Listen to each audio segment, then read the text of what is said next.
Newton's first law deals with the question, what produces motion? Now we know the answer to this question. Motion is produced by force.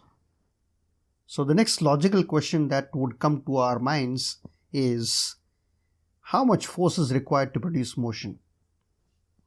And this question is answered by Newton's second law of motion, which states that the rate of change of momentum is directly proportional to force, and momentum changes in the direction of applied force. So here we have a new term, momentum. So what is momentum? In physics, momentum is defined as the product of mass and velocity. Now, because we are dealing with motion in one dimension, we can also call this linear momentum.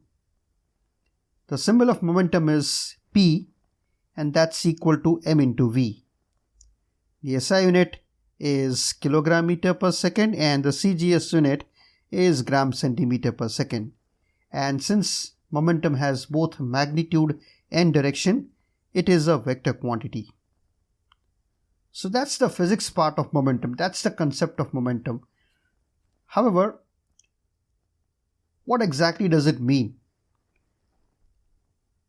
You may think of momentum as a body's capacity to exert force. And the body's capacity to exert force would depend on its mass and its velocity. For example, this bike can exert a large amount of force despite having a lesser mass. This is because it has a very high velocity. And this van can exert a large amount of force despite having a very less velocity. That is because it has a very high mass. In short, both of them have a high momentum and therefore can exert a large amount of force. But force does not depend only on momentum. So let's say we have this body whose mass is 2 kg, and there are two forces acting on the body, one of 20 Newton from the right and 10 Newton from the left.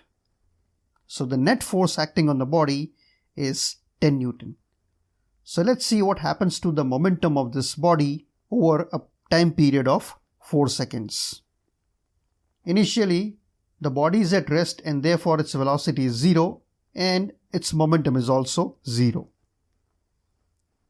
Now because the force is acting on the body, after 1 second, the velocity of the body increases to 5 meters per second and the momentum, which is equal to mass into velocity, becomes 2 into 5, 10 kilogram meter per second.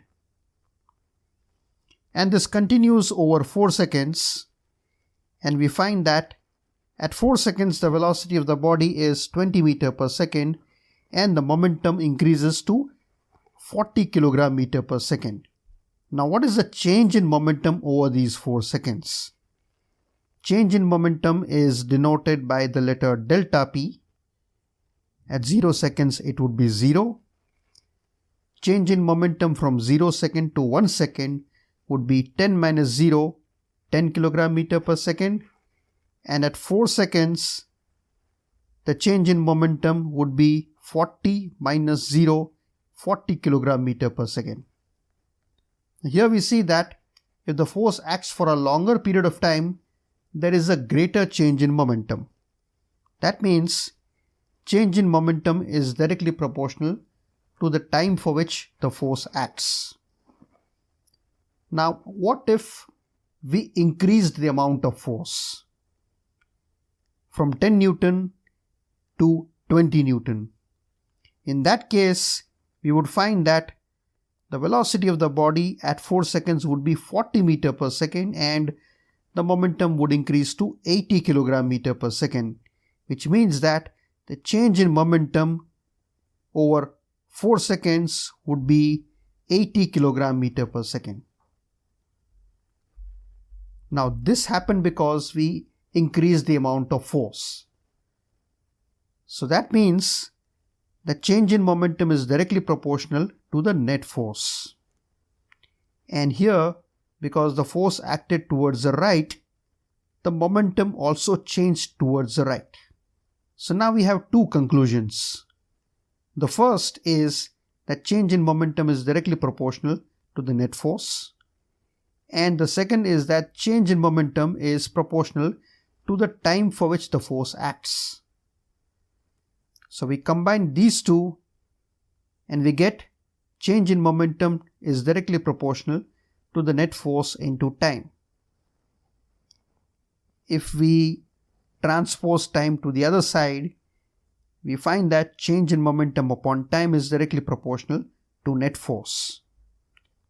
Change in momentum upon time means how fast momentum is changing, which is the same as rate of change of momentum. So rate of change of momentum is directly proportional to the net force. And this is the statement of Newton's second law of motion. So rate of change of momentum symbolically can be written as final momentum minus initial momentum upon time, that is directly proportional to the force F. So this equation would become mv minus mu upon t, directly proportional to F. So if we take m common, this is the new equation. And here v minus u upon t is the acceleration a. So the product of mass and acceleration is directly proportional to the force. So that means m into a is equal to k into f, where k is a constant of proportionality. Now if the mass is 1 kilogram and the acceleration is 1 meter per second square, by definition the force would be equal to 1 Newton. And therefore the value of the constant of proportionality k is equal to 1. So this equation becomes F is equal to ma. So now we have an equation which helps us calculate the force. So force is equal to mass into acceleration. The SI unit of force is Newton and the CGS unit of force is dyne. Now according to this equation, 1 Newton would be equal to 1 kilogram meter per second square and 1 dyne would be equal to 1 gram centimeter per second square. And we can easily prove that 1 Newton would be equal to 10 raised to 5 dyne. And now, the summary of this video. Linear momentum is defined as the product of mass and velocity. The second law states that the rate of change of momentum is proportional to force. The second law also states that momentum changes in the direction of force. The magnitude of force is given by the equation F is equal to m into a. The SI unit of force is Newton, the CGS unit of force is dyne, and 1 Newton is equal to 10 raised to 5 dyne. So that's all in this video. In the next video, we will be discussing Newton's third law of motion.